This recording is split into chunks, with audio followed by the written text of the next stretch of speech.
This is kind of what you see out there in the studio. After I did underpainting first, and I can show you with the original one. And after a while, after looking at it for a while, I wasn't happy with it, so I decided to simplify it. And I basically covered most of the underpainting, except for areas I left open to show bits of the underpainting. And then I added elements to kind of create this sense of depth.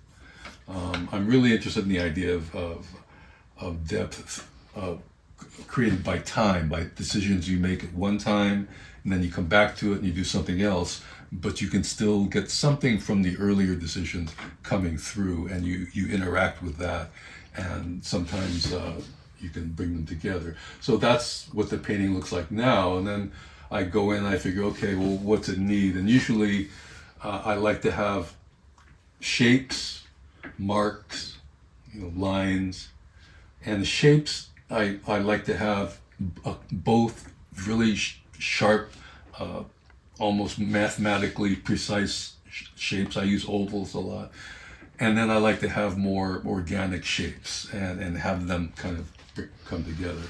So in this one, I felt like I needed something to tie. After I made these holes in the surface to reveal the underneath, I needed to add more to create more relationship between what I did before and what I want to do next. So one thing I do, so these ovals here are on the top layer, so they're over the red. Now these other ovals are underneath the red, so it's a way of relating something on the very top to something that was done previously. Even though they're not on the same level, they kind of relate because of the same type of shape. So then after that, I felt like, okay, there's too much just empty red space. I needed to have more lines because I have this line working here. I needed more line in the upper layer to kind of relate to that so that you're kind of forced to, integrate them in your mind. So that's the next step, is I added these lines, which I haven't painted in yet, but I will. I use this projector here. I make a print of what I showed you on the computer. That's this. And I put it on the projector, and then I have to move this thing around.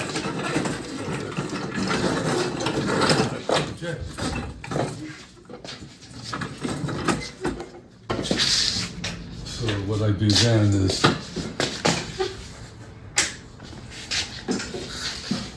and the reason I do this is I want to get, because I want it, the shapes and everything has to be in a precise position for me. I'm very careful about getting things in the right position because the composition has to be just so, and that's something that I work out on the computer. It doesn't have to be perfect, but just to give you an idea of how I do it. So then I come in with charcoal, just so I get the positioning right. I'll come in and I outline the marks that I on the acetate so that I can paint over them. So these are going to be, a darker shade of red. These, like I showed you in that illustration, and these ovals will be whitish. So I try to bring a lot of spontaneity into the work, and the way I do it is I do little sketches of color elements or black and white drawn elements like these. And I then try to, combine things in the computer. I scan them and bring them into Photoshop, and I play with them and try to see something new, because in this way I'm always surprising myself, because this is all unplanned. I don't think about this, I just do it. And then later I go, oh, well, that's interesting. Let's see how that works with this shape and or with this ink sketch or whatever. So that's how I get all this stuff. I used the elements that I showed you that were just impromptu sketches, and then I combined them in the computer, and this is what I end up with. But nothing is really planned. I do something on the underneath, and then I do something on top of it, and then I do something on top of that. And I like to reveal a little bit of underneath stuff just to help create that sense of depth without perspective, just like depth through layering and time. So in the same way, like here, I did a lot of underpainting with no real plan. And then I went into Photoshop and started, I did an overlayer, and then I started taking things out of it, like a big hole, and then revealing things I did underneath. So even though this is negative space, it's used in a way that it feels like positive space, because it's central in the painting, and it's very strong. I tend to like to work in vertical formats, but lately I've been experimenting more with horizontals. But even when I go horizontal, I create a sort of a vertical element in the center with these two areas on the side, so I still get a little bit of that vertical format that I'm used to. And I'm very interested in how, shapes relate to each other, but I want to present it in a simple enough form that the eyes and the brain can take it all in together, because if there's too much stuff going on, you don't know what to look at, you can't see it. Whereas if it's simple enough, then you can kind of feel the color. This orange is I give it a lot of area, and I want you to be able to feel it. It's not just something you see, but color can be something you feel as well. And that's a big part of it. I'm really of the mind that we look not just with our eyes, but with our brains and with our bodies.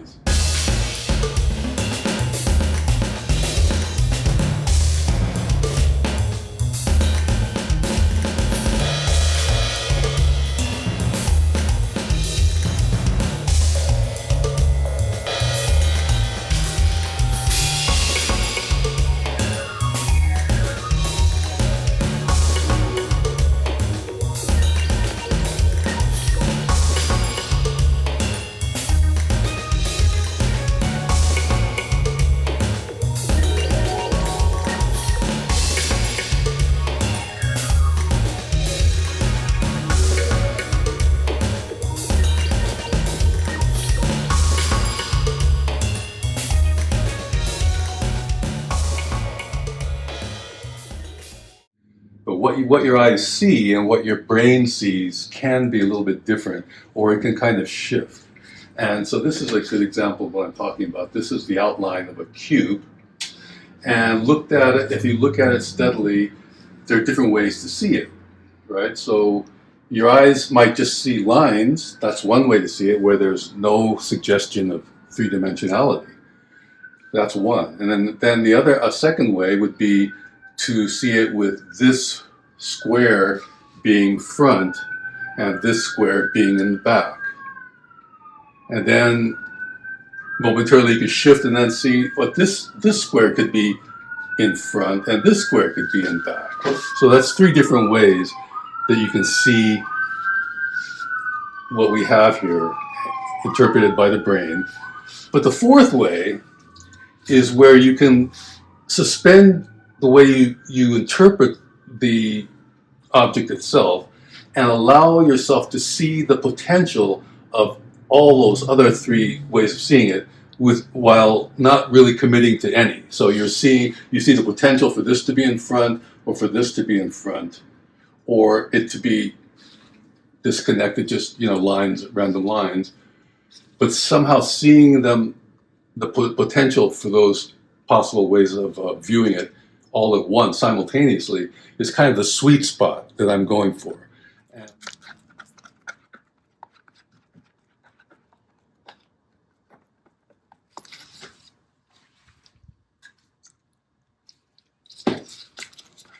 I do use some acrylic in the underpainting, which I'll go over with oil later. But the reason I like oil is it helps me to dial in precisely the color I'm looking for. When you get paint out of the tube, it rarely harmonizes with another color that you take straight out of the tube. And the way to have colors harmonize is that they have to share a common color, which the most useful is white. And if different colors all have a little bit of white, then they're going to be related to each other because they share that commonality of using some white. And then the other thing is sometimes having a little bit of one color in another color. It's almost like it's almost like they share blood a little bit. So if I'm working and I'm painting with one color and I want it to harmonize with another color, I'll include a little bit of that color, just a little bit on the brush, just enough to sort of help it to be relating, to that color.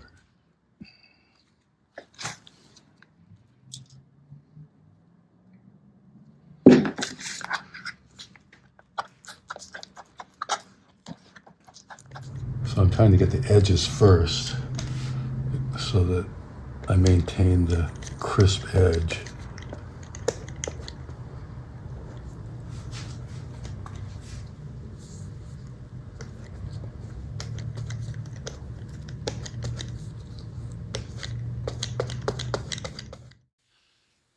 What I'm interested in is that sort of conundrum of something that's both one thing and another thing at the same time.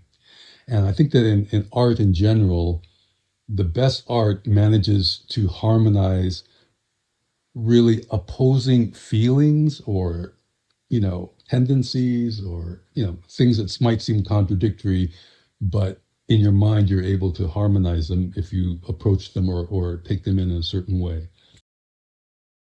I happen to love jazz, and, music is very much, it's very important to me.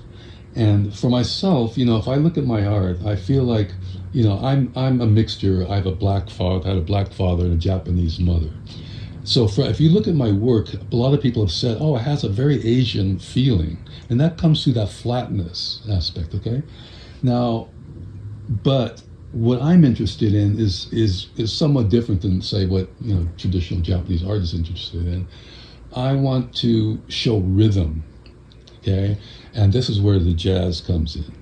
Because shapes and patterns of shapes can create a sense of rhythm in a visual sense, okay?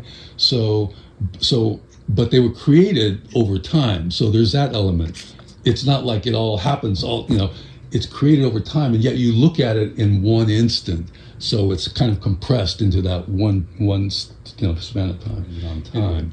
But what I'm alluding to in terms of like how it relates to my work is, number one, the sense of rhythm. I'm very interested in the rhythm of the shapes and I use colors in pretty solid form. I don't try to do too much in the way of nuance, because I want the color to be taken in almost organically, like felt through the body. And jazz is something that I feel if you listen to it in the way I'm describing it, you feel it through your body as well as your mind and your emotions.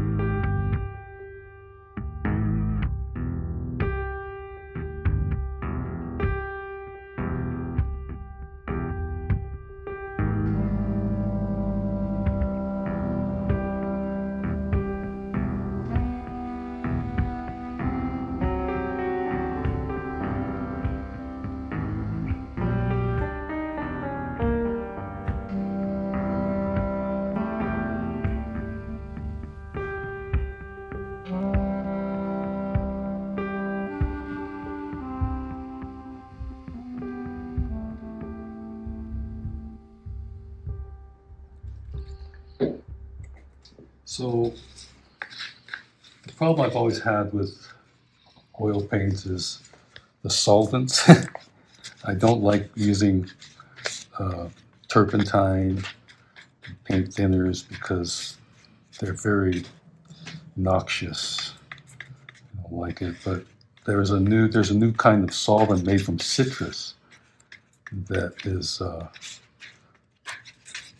much better to work with. Doesn't smell bad, doesn't affect me.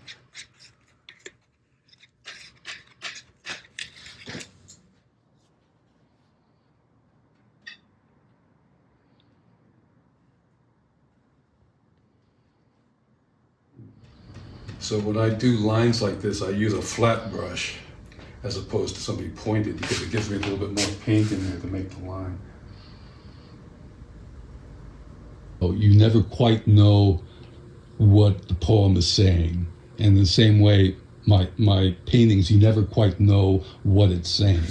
And the reason for that is I don't want to be literal. You'll never see any of my paintings have a literal representation of an eye or a hand or something like that, like you'd see in Picasso's paintings. That doesn't appeal to me because it's too obvious. What I want is something that might suggest it, but without going that far, you know?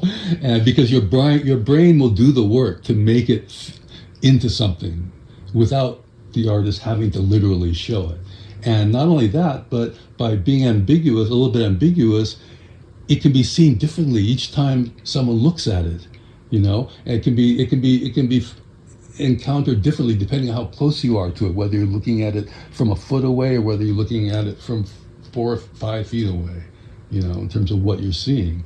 So that's, you know, all those variances create a depth in our experiential life. You know, we want to experience things more fully, and I feel like often people take things for granted. Certainly when they listen to music, are they really listening, or is it just sort of in the background and they're not? Or, you know what I mean? I just, I want to open people up and make them really look, because I'm not going to give them an easy, something easy to hang on to where they can go, oh, it's that. On the other hand, they can go, oh, I see this. And another person might look at it and go, oh, wow, that's interesting. I see that, you know, sometimes I see things in one moment and look at it completely differently the next. But the point is, if the different parts of the composition hang together in terms of balance and force, visual force and balance movement, then it works regardless of what you might say it looks like.